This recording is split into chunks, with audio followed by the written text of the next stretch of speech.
गुरुपदाब्जं श्रीचैतन्य महाप्रभुं श्रीराधा वल्लभां कृष्णं भागवतम् उपास्महे। जय जय श्री गौरांग जय नित्यानंद जयाद्वैत चंद्र जय गौर भक्तवृंद। आनंद लीलामय विग्रहाय हेमाभ दिव्य छवि सुंदराय तस्मै महाप्रेम रस प्रदाय चैतन्य चंद्राय नमो नमस्ते। जय रूप सनातन भट्ट रघुनाथ श्रीजीव गोपाल भट्ट दास रघुनाथ। এই ছয় গোসাইর করি চরণ বন্দন যাহা হইতে বিঘ্ন নাশ অভীষ্ট পূরণ। नारायणं नमस्कृत्य नरं चैव नरोत्तमं देवीं सरस्वतीं व्यासं ततो जयो मुदीरये।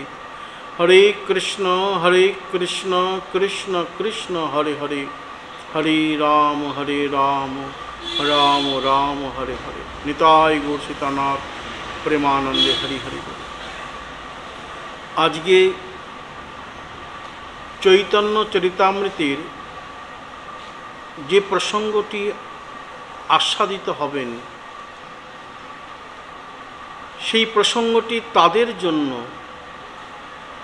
যারা আজও চৈতন্য চরিতামৃত আদি বিভিন্ন গ্রন্থের অপব্যাখ্যা করছেন, অপসিদ্ধান্ত করছেন। যদি তারা এটা অবশ্যই শুনে থাকেন, এর থেকে তারা অনেক শিক্ষা পাবেন, পথে চলার পাথেও পাবেন। জয় গৌর। চৈতন্য চরিতামৃতে বলছেন, বঙ্গদেশের এক কবি প্রভুর চরিতে নাটক করিয়া লইয়া আইলা প্রভুকে শোনাইতে। বঙ্গদেশীয় এক কবি মহাপ্রভুর চরিত্র নিয়ে এটি একটি নাটক রচনা করেছেন। সেই নাটকটি যাতে মহাপ্রভু শোনেন সেই জন্য তিনি ভগবান আচার্যকে বললেন। ভগবান আচার্য তিনি সেই নাটকটি শুনলেন, তার সঙ্গে সঙ্গে অনেক ভক্তগণও শুনেছেন, বৈষ্ণবগণও শুনেছেন। মহাপ্রভু সম্বন্ধীয় এই নাটকটি শ্রবণ করে সবেই প্রশংসের নাটক পরম উত্তম, মহাপ্রভুকে শোনাইতে সবার হইল মন। সবাই বললেন খুব উত্তম, তবে এই নাটকটি যদি মহাপ্রভুকে শোনাতে হয় তার আগে তো স্বরূপ দামোদরকে শোনাতে হবে। স্বরূপ দামোদর যদি মনে করে এই নাটকটি মহাপ্রভুকে শোনানো যাবে তবেই নাটকটি মহাপ্রভুকে শোনানো যেতে পারে। কেন? রসাভাস হয়ে যদি সিদ্ধান্ত বিরোধ সহিতে না পারে প্রভু মনে হয় ক্রোধ। যদি রসাভাস হয়ে যায়, সিদ্ধান্ত বিরুদ্ধ যদি কোনো কথা থাকে তাহলে তা শুনে মহাপ্রভুর ক্রোধ হবে। কারণ সিদ্ধান্ত বিরুদ্ধ কোনো কথা মহাপ্রভু সহিতে না। তাই গ্রন্থ গীত শ্লোক কবিত্ব যেই করি আনে প্রথমে শোনায় সেই স্বরূপের স্থানে, এটাই নিয়ম। যদি কেউ কোনো গ্রন্থ রচনা করেন, যদি কেউ কোনো গীত বা কোনো কবিতা রচনা করেন ভগবত বিষয়ক, ভগবান সম্বন্ধে, তা মহাপ্রভুকে শোনাবার আগে স্বরূপ দামোদরকে শোনাতে হয়, এটাই নিয়ম।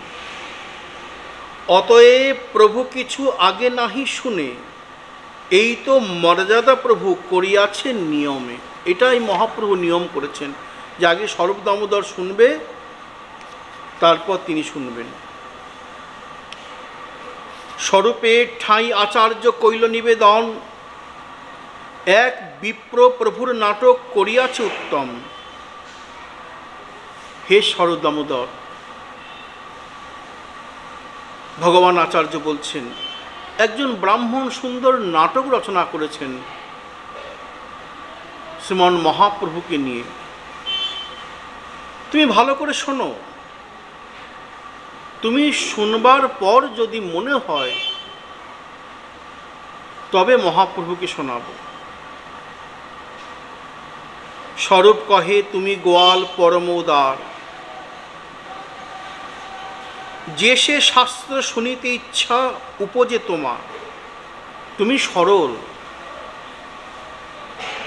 তোমার যে কোনো শাস্ত্রই শুনতে মনে ইচ্ছা হয়। কিন্তু দেখো, যদ্দুয়া তদ্দুয়া কবির বাক্যে হয় রসভাস, সিদ্ধান্ত বিরুদ্ধ শুনিতে না হয় উল্লাস। যেমন তেমন ভাবে যদি কবির বাক্যে যদি রসাভাস থাকে, যদি সিদ্ধান্ত বিরুদ্ধ কোনো কথা লেখা থাকে, তাহলে কিন্তু মনে আনন্দ হবে না, শুনিতে না হয় উল্লাস। হে আচার্য, রসাভাস যার নাহি এ বিচার, ভক্তি সিদ্ধান্ত সিন্ধুর নাহি পায় পার। হে ভগবান আচার্য, এখানে আচার্য বলতে ভগবান আচার্যকে বোঝানো হয়েছে। যদি তারা ব্যাকরণ না জানে, তার অলঙ্কার না জানে, তাহলে সে কি করে জানবে, কি করে রসের তার বোধ হবে? ব্যাকরণ না জানে অলঙ্কার, নাটকালঙ্কার জ্ঞান নাহিক যাহার। কৃষ্ণ লীলা বর্ণিতে না জানে সেই ছাড়, বিশেষে দুর্গম এই চৈতন্য বিহার। যার রসবোধ নেই, কোনটা রসাভাস এই বোধ যার নেই, সে কি কৃষ্ণলীলা বর্ণন করবে, গৌরলীলা বর্ণন করবে? কৃষ্ণলীলা বর্ণিতে না জানে সেই ছাড়। তবে অজ্ঞ বিজ্ঞ হয়ে যায় চৈতন্যের কৃপাতে। বেদ বিদ্যা যদি সে নাও জানে, আর সে যদি গৌরাঙ্গের কৃপা লাভ করে, তার দ্বারা অনেক কিছুই মুখে স্ফুরিত হবে। পাণ্ডিত্য আছে, অহংকারও আছে, ভগবানের চরণে তার বিশ্বাস নাই, রতিমতি নাই, সে কি করে হরিকথা কীর্তন করবে? চারিবেদ সরদর্শন করিয়া অধ্যয়ন, যেজন গৌরাঙ্গ নাহি ভজে, বৃথা তার অধ্যয়ন লোচন বিহীন জন, দর্পণে কিবা তার কাছে। চার বেদ অধ্যয়ন করেছে, কিন্তু গৌরাঙ্গের চরণে তার ভক্তি জন্মায়নি, বৃথা তার অধ্যয়ন, অধ্যয়নটা তার বৃথা। অন্ধের যেমন আয়নার দরকার পড়ে না, আয়না দিয়ে কি হবে, সে তো অন্ধ, চোখে দেখতে পায় না। তেমনি যার গৌর ভক্তি নাই, গৌর চরণে নিষ্ঠা নাই, সে কি করে গৌর কথা কীর্তন পরিবেশন করবে, সে কি করে হরিকথা পরিবেশন করবে? আবার বেদ ও বিদ্যা দুই কিছুই নাহি জানত, সে যদি গৌরাঙ্গ করে সার, নয়নানন্দ ভনে সেজন সকলে জানে, সর্বসিদ্ধি করতলে তার। যিনি ঠিক মতন লেখাপড়াও জানেন না, বিভিন্ন শাস্ত্রের অধ্যয়নে যে সমস্ত ওই অলঙ্কার, ব্যাকরণ ইত্যাদি জানা দরকার তাও শেখেনি, তথাপি সেই সুন্দর সুন্দর সিদ্ধান্তের কথা শোনাচ্ছেন। কিভাবে? কার কৃপাতে? মহাপ্রভুর কৃপাতে। এই জন্যই যদি তুমি কিছু নাও জানো শাস্ত্র আদি, যদি তোমার বেদ ও বিদ্যা না জানাও থাকে, তুমি গৌরাঙ্গের চরণকে আশ্রয় করো। হা গৌর বলে কাঁদো, হা নিতাই বলে কাঁদো। দেখবে নিতাই গৌরের কৃপাতে অসম্ভব সম্ভব হবে, সকল শাস্ত্র তোমার মুখ থেকে স্ফুরিত হবে, অজ্ঞ বিজ্ঞ হয়ে যায় চৈতন্যের কৃপাতে। মূকং করতি বাচালম। মহাপ্রভু কৃপাতে চৈতন্য চরিতামৃতে আছে। যদি সে কথা বলতে নাও পারে, তবুও সে অনায়াসে হরিকথা বর্ণন করতে পারে। এই রকম প্রমাণ, এই রকম দৃষ্টান্ত চৈতন্য চরিতামৃতে আছে। 7 বছরের বালকের মুখ দিয়ে অপূর্ব হরিকথা বর্ণন হচ্ছেন, এমন অদ্ভুত আশ্চর্যময় কথাও চৈতন্য চরিতামৃতে আছে। সব মহাপ্রভু কৃপাতে সম্ভব হবে। তাই গৌর পাদ পদ্ম যার হয় প্রাণধন, কৃষ্ণলীলা গৌরলীলা সে করে বর্ণন। যে গৌর পাদ পদ্মকে আশ্রয় করে, প্রাণধন সম্পত্তি করে, সে অবশ্যই গৌরলীলা কৃষ্ণলীলা বর্ণন করতে পারে। গ্রাম্য কবির কবিত্ব শুনিতে হয় দুঃখ, বিদগ্ধ আত্মীয় কাব্য শুনিতেই সুখ। গ্রাম্য কবি মানে যে কাব্যের মধ্যে, যে কবিত্বের মধ্যে আমার ভক্তির ভাব নেই, ভক্তি কথা নাই, শাস্ত্রীয় কথা নয়। ওই যে আছে না শাস্ত্রে, মহাপ্রভু বলেছেন গ্রাম্য কথা না কহিবে, গ্রাম্য কথা না শুনিবে। গ্রাম্য কথা মনে ভগবত বিষয়ক কথার বাইরে যে কথা, সাংসারিক যে কথা, সেই কথা শুনবে না, সেই কথা বলবে না। তো সেই রকমই গ্রাম্য কবির কথা ভক্তের মনে সুখ দেয় না। বিদগ্ধ মানে কি? যাদের সেই কৃষ্ণ ভক্তি, গৌর ভক্তি জাগরিত হয়েছে, এইরকম যারা, তাদের মুখ থেকে কথা শুনলে মনে সুখ হয়, মনে আনন্দ হয়। স্বরূপ দামোদর বলছেন, রূপ জয়ছে 2 নাটক করিয়াছে আরম্ভ, শুনিতে আনন্দ হয় যার মুখবন্ধ। রূপ গোস্বামীপাদ 2টি নাটক রচনা করেছেন, যা শুরুতে শুনলেই মনে আনন্দ হয়। এই তো নাটক। ভগবান আচার্য বলছেন, হে স্বরূপ দামোদর, তুমি একবার অন্তত শোনো, তোমার শুনতে তো কোনো আপত্তি নাই, তুমি শুনিলে ভালো মন্দ জানিবে বিচার। দেখো, ভালো না মন্দ তুমি না শুনলে কি করে বিচার করবে? তাই আমার কথা শোনো, তুমি তার লেখাটি একটুখানি শোনো, একটু পড়ো। 2-4 দিন আচার্য আগ্রহ করিল, 2-4 দিন ধরে বারবার বলে যাচ্ছেন ভগবান আচার্য স্বরূপ দামোদরকে, তুমি একটু শোনো, তুমি একটু শোনো। তার আগ্রহে স্বরূপের শুনিতে মন হইল। বেশ, এতবার যখন আপনি বলছেন আমি শুনব, সবাইকে নিয়ে বসলেন স্বরূপ দামোদর। তবে সেই কবি নান্দি শ্লোক পড়িলা।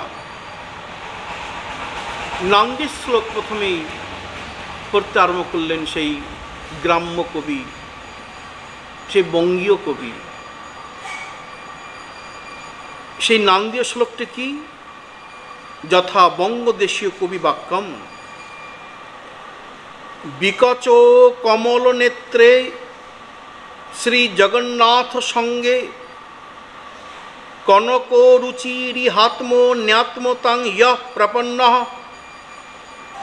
প্রকৃতি জড়মশেষং চৈতন্য বিরাসিত সদিশতু তব ভব্যং কৃষ্ণ চৈতন্য দেব। এখানে বলছেন কি সুন্দর কথা,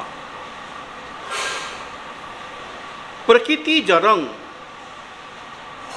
স্বভাবতই জড়, অশেষং, অশেষ বিশ্বকে চেতয়ং চৈতন্য উৎপাদনের নিমিত্ত কনক রুচি স্বর্ণবর্ণ কান্তি বিশিষ্ট যঃ বিকচ কমল নেত্রে, যিনি প্রফুল্ল কমলের ন্যায় নয়ন বিশিষ্ট শ্রী জগন্নাথ সঙ্গে, শ্রী জগন্নাথ সহ দারুব্রহ্ম স্থাবর স্বরূপ আত্মনি আত্মতাং দেহে দেহি স্বরূপতা প্রপন্ন প্রাপ্ত হইয়া ইহ আবিরাসিত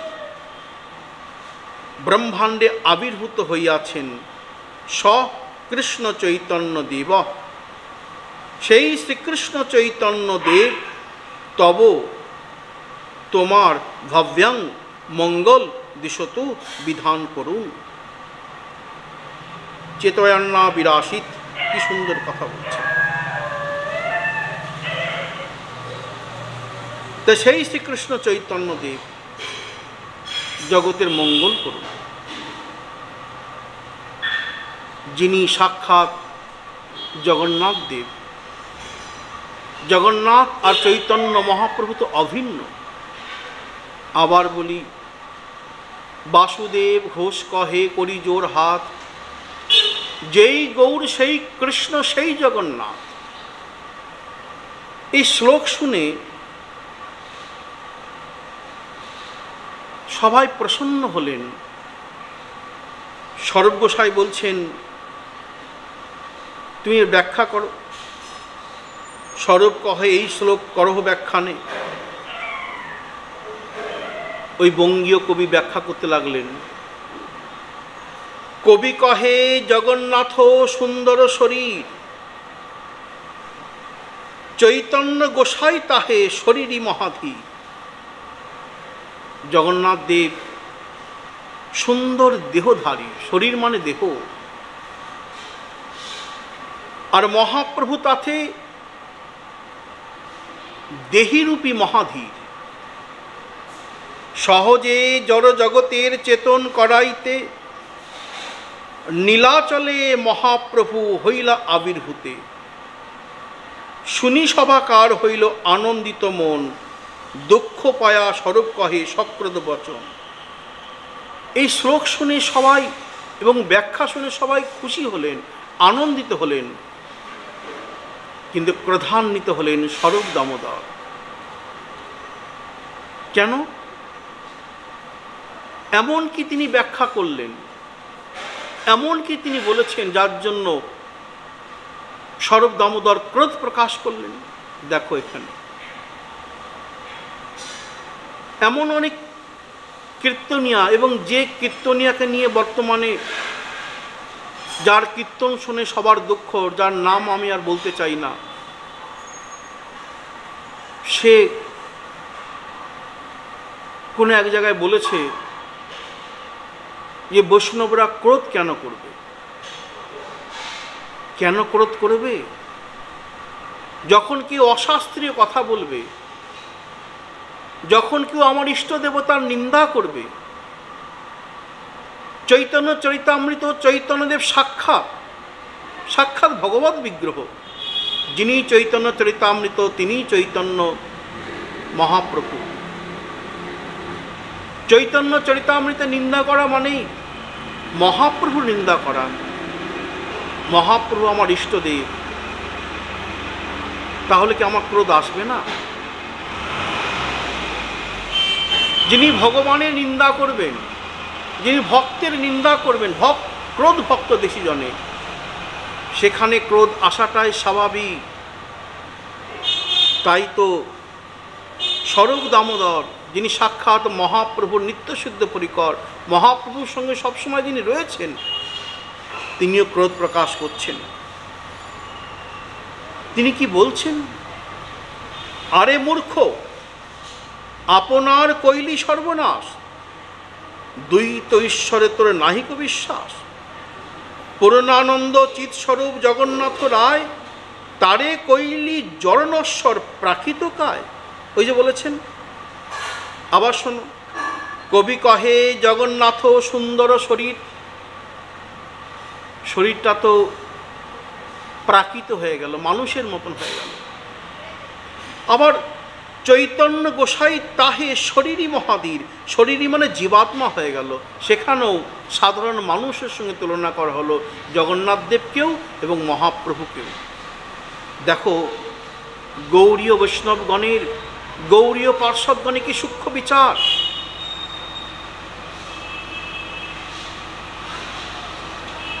আরে মূর্খ, আপনার কইলি সর্বনাশ, দ্বৈত ঈশ্বরে তোর নাহিক বিশ্বাস।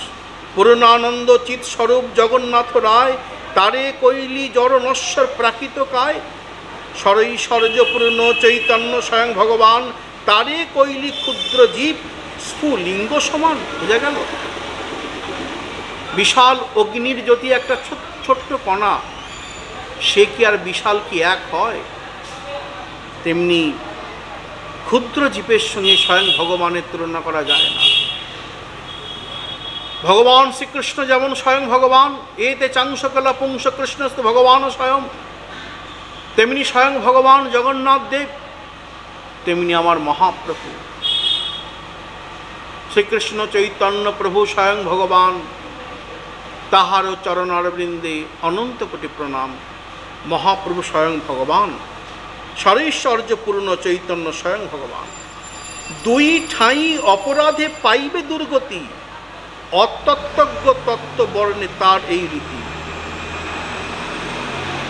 যারা অতত্ত্বজ্ঞ হয় না, তত্ত্ব যারা জানে না, তত্ত্ব বিষয়ে যারা অজ্ঞ, কিন্তু নিজেকে বলছে আমি তত্ত্বজ্ঞ, সে আমিও হতে পারি, কিন্তু আমি মনে প্রাণে আমার মহাপ্রভুর নিন্দা করব, আমি মনে প্রাণে আমার আরাধ্য চৈতন্য চরিতামৃত, চৈতন্য ভাগবত আদি মহাপ্রভুর গ্রন্থ যারা মহাপ্রভু পরিকরগণ প্রকাশ করেছেন মহাপ্রভুর আদেশে কৃপাতে, এবং যে সমস্ত শাস্ত্রীয় গ্রন্থ এবং প্রামাণ্য গ্রন্থ আমার যে সমস্ত ভগবান আছেন, ভগবান মহাপ্রভু নিতাই চাঁদ, কৃষ্ণচন্দ্র, রামচন্দ্র, শ্রীমতী রাধা ঠাকুরান ইত্যাদি, আমি মনে প্রাণে ভুলেও স্বপ্নেও তাদের সম্বন্ধে কোনো অপসিদ্ধান্তের কথা এবং অপচিন্তার কথা ভাবতেও পারি। হয়তো আমার বলতে গিয়ে কোনো ভুল হতেই পারে, কিন্তু মহাপ্রভুর কাছে আমি প্রার্থনা করি, প্রভু আমাকে কৃপা করে শুধরে নাও।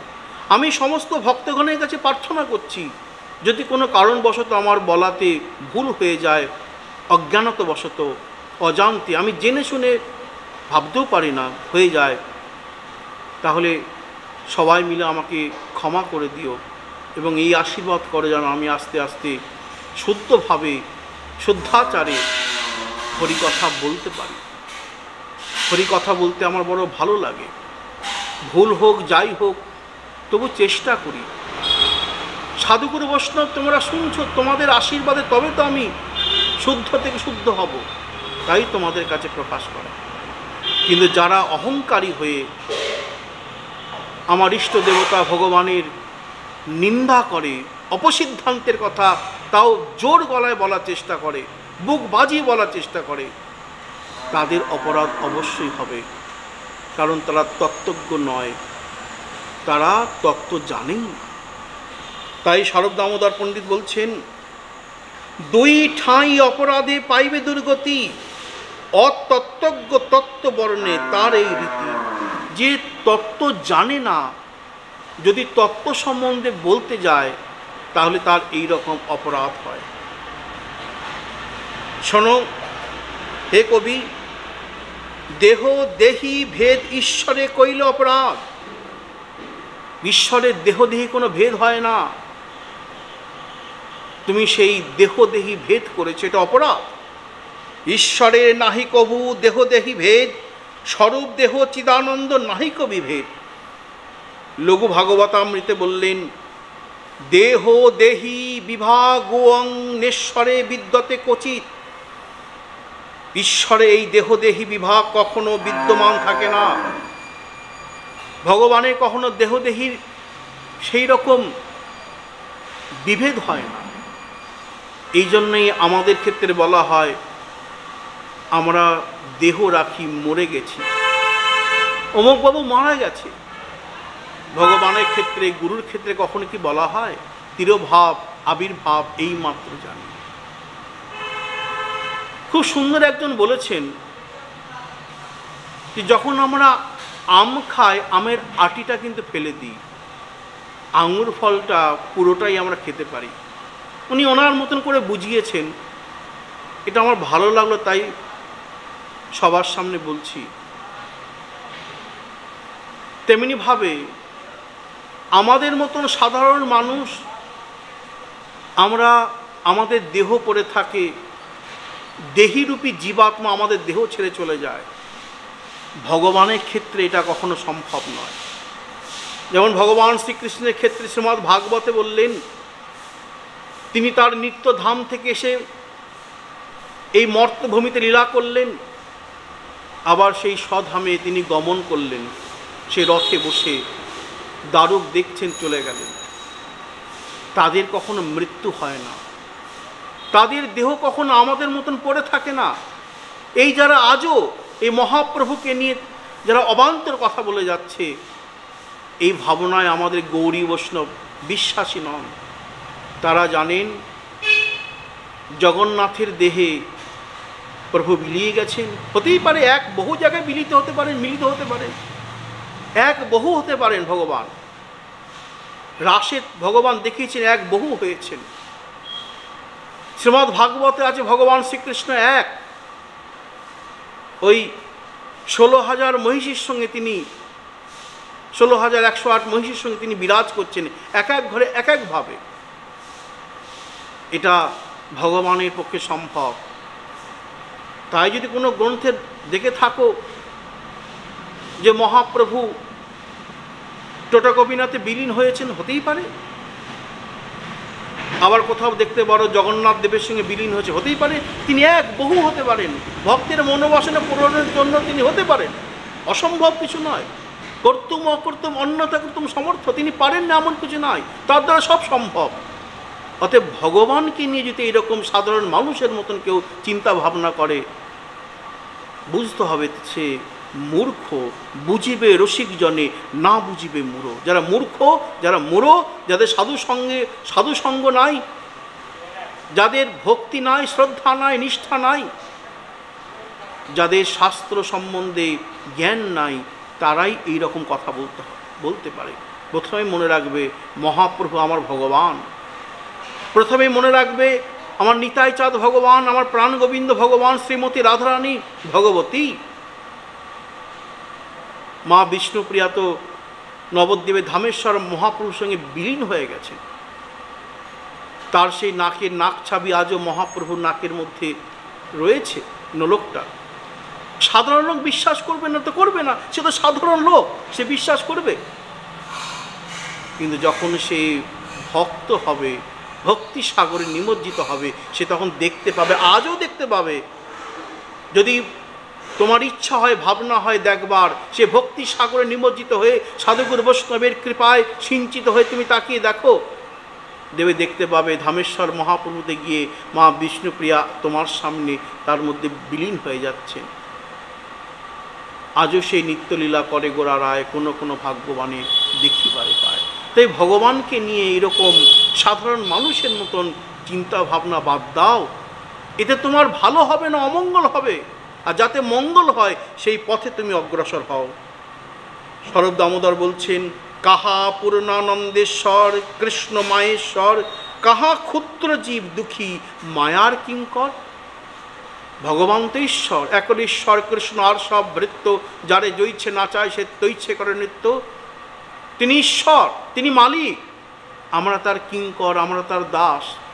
মালিক দাস কখনো এক হয় না। এই বোধ যেদিন আসবে, সেদিন মহাপ্রভুর অপ্রকট নিয়ে এই নানা রকমের কুভাবনা কারোর মনে আসবে না। অতএব ভজন করো, ভজন না করলে এই রহস্যের সমাধান তোমার দ্বারা হবে না। এই যে তোমার মনের মধ্যে দুর্বুদ্ধি সম্পন্ন রহস্য জেগেছে, এর সমাধান তখনই হবে যখন তুমি ভজনে প্রবিষ্ট হবে। এই সুন্দর কথা শুনি সভাসদের মনে হইল চমৎকার, সত্য কহয় গোসাই দোহার করিয়াছে তিরস্কার। তো কবির মনে ভয় হলো, সেই বঙ্গীয় কবি। শুনি কবির মনে হইল ভয় বিস্ময়, হংস মধ্যে বক জইছে কিছু নাহি ক্ষয়। সে ভাবছে দেখো, ওই অসংখ্য হাঁসের মাঝে বক যেমন, আমিও সেই অসংখ্য পণ্ডিতের মাঝে, আমি তো এখানে কিছুই না। আমি মনে করছিলাম আমি পণ্ডিত, তাই মহাপ্রভুর নাটক রচনা করেছি, কিন্তু আমি তো এখানে কিছুই নেই। ভয়ে কাঁপছেন সেই বঙ্গীয় কবি। গৌর ভক্তগণের মনটা তো সরল হয়, কোমল হয়, নরম হয়। অমনি দেখো, যে স্বরূপ দামোদর পণ্ডিত প্রধান্বিত হলেন, তিনি আবার কেমন কোমল হয়ে বলছেন দেখো, তার দুঃখ দেখি স্বরূপ পরম সদয়, উপদেশ কইল জইছে তার হিত হয়। এটা দেখো তাদের জন্য যারা আজও এইভাবে অহংকারের গদি থেকে নেমে আসেনি। লুটিয়ে পড়ো গৌরীয় বৈষ্ণব, গৌরীয় সাধুগণের চরণে, লুটিয়ে পড়ো সমস্ত ভক্তগণের চরণে, তারা তোমাকে পথ দেখাবেন, যেমনভাবে স্বরূপ দামোদর পণ্ডিত পথ দেখাচ্ছেন। শোনো কবি, যাহ ভাগবত পর বৈষ্ণবের স্থানে, একান্ত আশ্রয় করো চৈতন্য চরণে। এগুলো মন দিয়ে শোনো, আমারও কাজে লাগবে, তোমারও কাজে লাগবে। চৈতন্যের ভক্তগণের নিত্য করো সঙ্গ, তবে সে জানিবে সিদ্ধান্ত সমুদ্র তরঙ্গ। চৈতন্যের ভক্তগণের সঙ্গ না করলে সিদ্ধান্তের তরঙ্গ জানা যায় না। তবে তো পাণ্ডিত্য তোমার হইবে সফল, কৃষ্ণের স্বরূপ লীলা বর্ণিবে নির্মল। এই শ্লোক করিয়াছ পাইয়া সন্তোষ, তোমার হৃদয়ের অর্থ ইহা লাগে দোষ। তুমি আনন্দিত হয়ে এই শ্লোক প্রকাশ করেছো বটে, কিন্তু তোমার হৃদয়ের যে অর্থ, তোমার মনের যে অর্থ, এখানে দোষ স্পর্শ করেছে। তবে কি জানো, তুমি জইছে তৈছে করো না জানিয়া রীতি, সরস্বতী সেই শব্দে করিয়াছে স্তুতি। আমি জেনে শুনে এই পয়ারগুলো পাঠ করছি। এক তো বুঝে বা না বুঝে কেহ, শুনিতে শুনিতে সেহ কি অদ্ভুত চৈতন্য চরি, শুনিলেই হয় হিত। এই পয়ারগুলো শ্রবণ করলেই তোমাদের মঙ্গল হবে, আমারও মঙ্গল হবে, নিতাই গৌর চরণে আমাদের ভক্তি বাড়বে। তাই পয়ারগুলো করছি। এই পয়ারগুলোতে সব কিছু বলা আছে, আলাদা করে বলার দরকার নেই। তবুও বলছি আমি আমার মনের আনন্দের জন্য, মনের তৃপ্তির জন্য। দেখো, কবি হয়তো বলেছে, কবিত্বকে প্রকাশ করেছে, দোষও আছে, তথাপি কিভাবে মহাপ্রভুর কথা প্রকাশিত হলো? তার কারণ সরস্বতী সেই শব্দে করিয়াছে স্তুতি।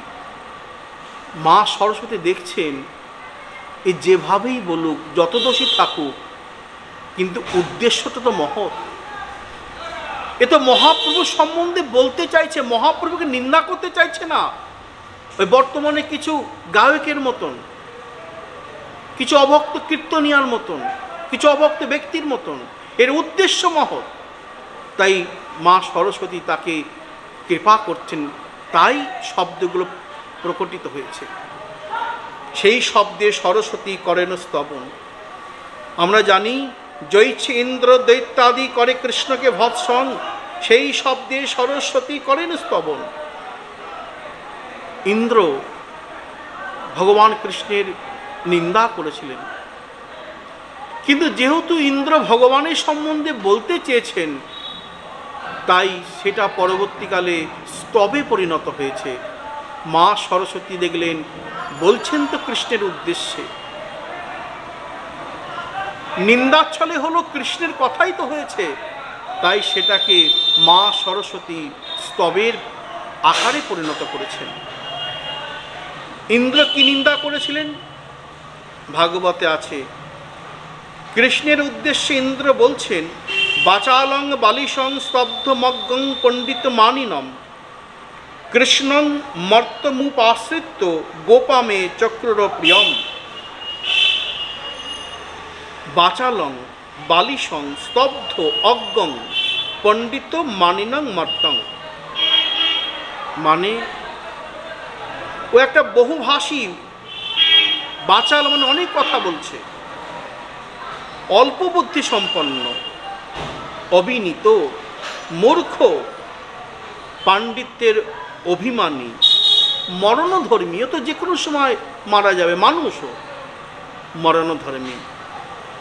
কৃষ্ণ উপাশ্রিত, সেই শ্রীকৃষ্ণকে আশ্রয় করে গোপামে অপ্রিয়ং, গোপগণ আমার অপ্রিয় কার্য চক্র করিয়াছে। দেখো, এটা নিন্দাই হয়েছে কৃষ্ণের উদ্দেশ্যে।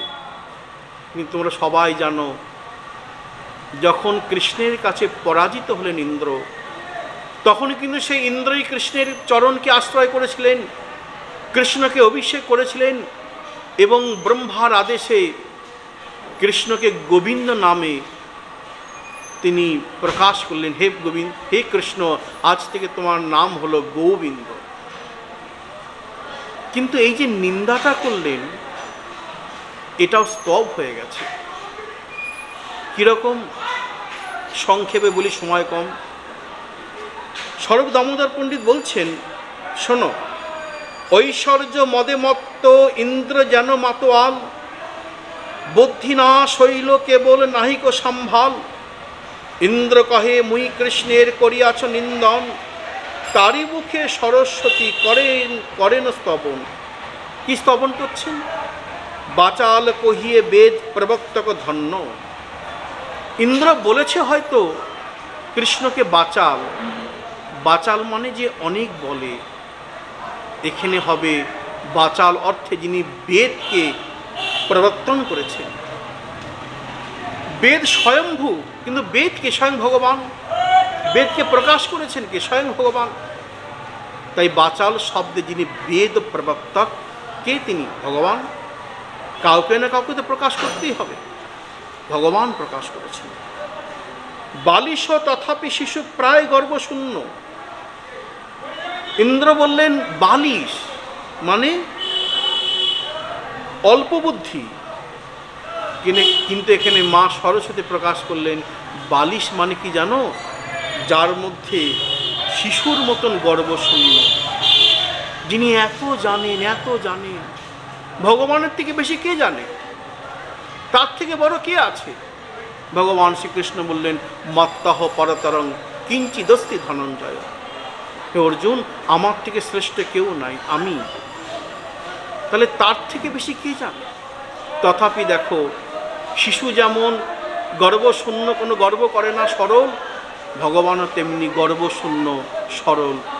এটাই বাচাল অর্থে এবং বালিশ অর্থে প্রকাশ হয়েছে। তাহলে বাচাল অর্থে প্রকাশ পেয়েছে বেদ প্রবক্তক, আর বালিশ অর্থে প্রকাশ পেয়েছে শিশুর ন্যায় গর্বশূন্য। দেখেছো, এরকম অনেক অনেক কথা চৈতন্য চরিতামৃতে রয়েছে। জরাসন্ধ কহে কৃষ্ণ পুরুষ অধম, তোর সঙ্গে না জুঝিমু জহি বন্ধু হন। বন্ধু হন মানে মামার হত্যাকারী। শ্রীমদ্ ভাগবতে দশম স্কন্ধের 50 অধ্যায়ের 17-18 নম্বর শ্লোকে এইভাবে জরাসন্ধ শ্রীকৃষ্ণের নিন্দা করেছেন। সেখানে বলেছেন, হে কৃষ্ণ, আমি তোমার সঙ্গে যুদ্ধ করবো না, তুমি বন্ধু হন মানে তুমি মামাকে হত্যা করেছো। কিন্তু এখানে কি সুন্দর মা সরস্বতী প্রকাশ করেছেন, যা স্বরূপ দামোদর পণ্ডিত বর্ণন করছেন। যখন কৃষ্ণকে বললেন তুমি পুরুষাধম, তার ব্যাখ্যাটা কি হবে, তার অর্থটা কি হবে?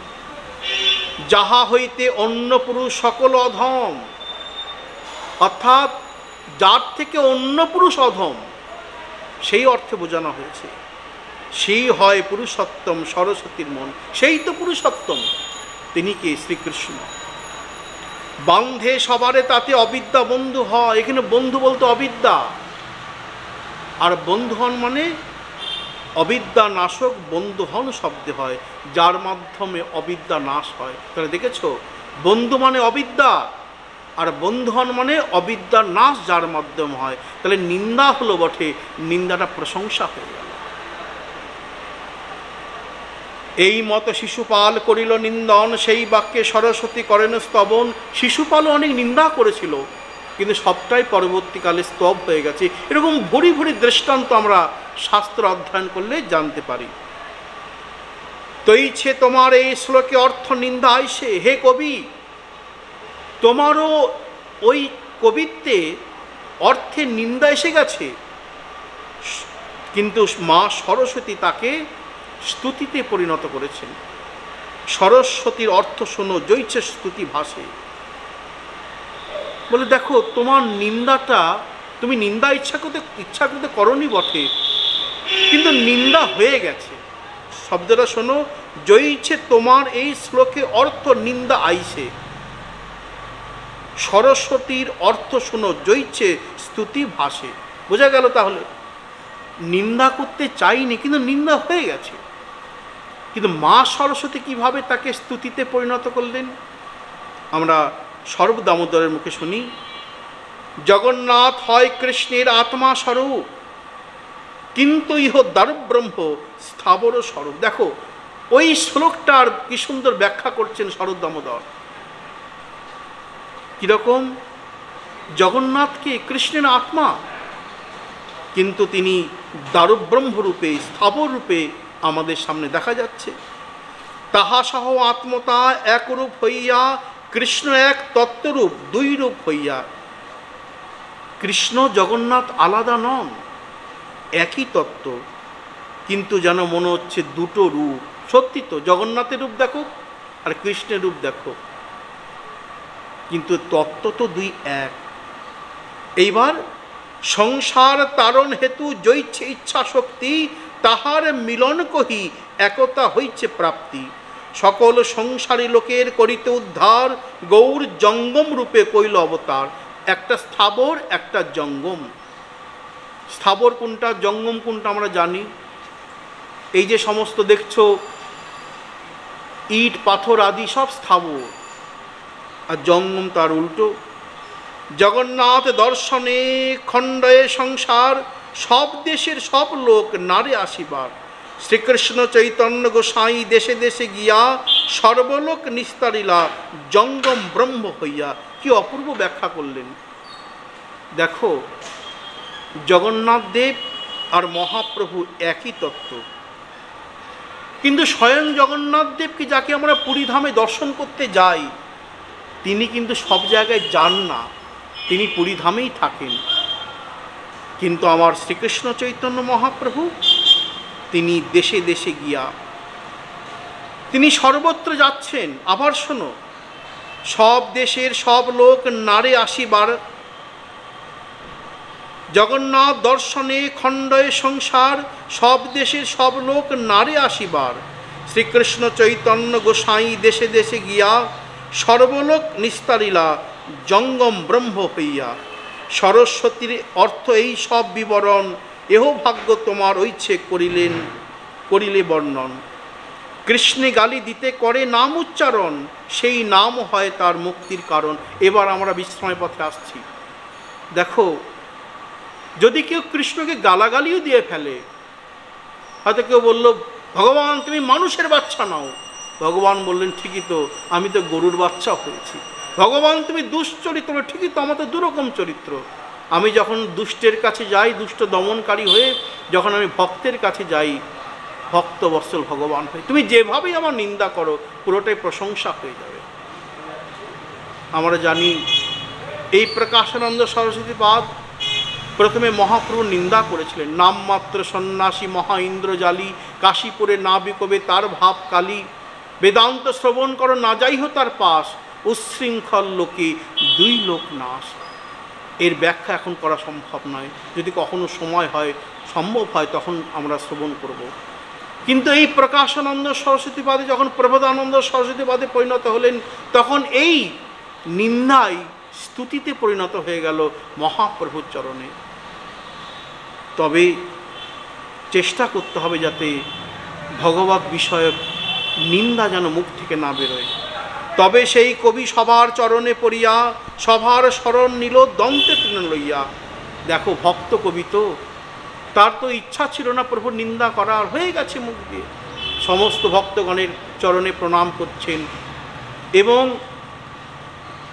দন্তে তৃণ, দাঁতে ঘাস নিয়ে তিনি সব ভক্তের চরণে ক্ষমা প্রার্থনা করছেন। যদি আমার কোনো ভুল হয়ে যায় অজান্তে, আমাকে আপনারা ক্ষমা করে দেন। সব ভক্ত তবে তারে অঙ্গীকার কইলা, তার গুণ কহি মহাপ্রভুকে মিলাইলা। সমস্ত ভক্তগণ খুশি হলেন, তার গুণের কথা মহাপ্রভুকে শুনিয়ে মহাপ্রভুর কাছে তাকে নিয়ে গেলেন। সেই কবি সব ছাড়ি রহিলা নীলাচলে, গৌর ভক্তগণ কৃপা কে কহিতে পারে। দেখো, গৌর ভক্তগণের কৃপার মানে সীমা নাই। একবার যদি সেই সাধুগুরু বৈষ্ণবের চরণে লুটিয়ে পড়ো, একবার যদি হা গৌর হা নিতাই বলে আমার নিতাই গৌরের চরণে লুটিয়ে পড়ো, তারা সব ভুলে গিয়ে তোমাকে ক্ষমা করে দিয়ে আবার তাদের চরণে স্থান দেবেন। একবার তো লুটিয়ে পড়ো, একবার তো তাদের কাছে আসো। প্রস্তাবে কহিল কবির নাটক বিবরণ, অজ্ঞ হইয়া শ্রদ্ধায় পাইল চৈতন্য চরণ। সে অজ্ঞ, কিন্তু শ্রদ্ধাকে আশ্রয় করায়, বিশ্বাসকে আশ্রয় করায়। এখানেই তো বিশ্বাস, ভক্তিকে আশ্রয় করায় সে চৈতন্যের চরণ পেল। এইভাবে শ্রীকৃষ্ণ চৈতন্য লীলা অমৃতের সার, এক লীলার প্রবাহে বহে শত শত ধার। শ্রদ্ধা করি এই লীলা যেই জন শুনে, গৌর লীলা ভক্তি ভক্ত রসতত্ত্ব জানে। চৈতন্য চরিতামৃত শ্রদ্ধাপূর্বক শ্রবণ করো, ভক্তিপূর্বক শ্রবণ করো, সাধুগুরু বৈষ্ণবের চরণকে আশ্রয় করো, চৈতন্য চন্দ্রের চরণকে আশ্রয় করো। দেখবে মহাপ্রভুর কৃপাতে, নিতাই চাঁদের কৃপাতে, আমার গোবিন্দের কৃপাতে, আমার রাধারানীর কৃপাতে, সাধুগুরু বৈষ্ণবের কৃপাতে দেখবে তুমি আবার সেই শুদ্ধ ভক্তির প্রচার করবে। অবশ্যই দরকার আছে আমাদের গৌর কথা প্রচারের। সনাতন গোস্বামীপাদ মহাপ্রভুকে বললেন, আচার করহে কেহ না করে প্রচার, প্রচার করহে কেহ না করে আচার। আচার প্রচার এই দুই জগতের কার্য, তুমি জগতের গুরু, তুমি জগতের আর্য। তাই নিজে আচরণ করে প্রচার করতে হবে। আপনি আচরি জীবের শেখায়। মহাপ্রভু নিজে আচরণ করে জগৎকে শিখিয়েছেন, আমরাও তাই সেই আচরণ করে যখন জগৎকে শেখাবো, জগতের সামনে সেই ভগবানের কথা প্রচার করব, ভগবান তিনি কৃপা করবেন এবং আমরা আবার সেই শুদ্ধ ভক্তিকে সবার কাছে মহাপ্রভুর কৃপাতে সেই পৌঁছে দিতে পারবো। এখানে গ্রন্থে বিশ্রাম রাখি। নিতাই গৌর সীতানাথ প্রেমানন্দে হরি হরি।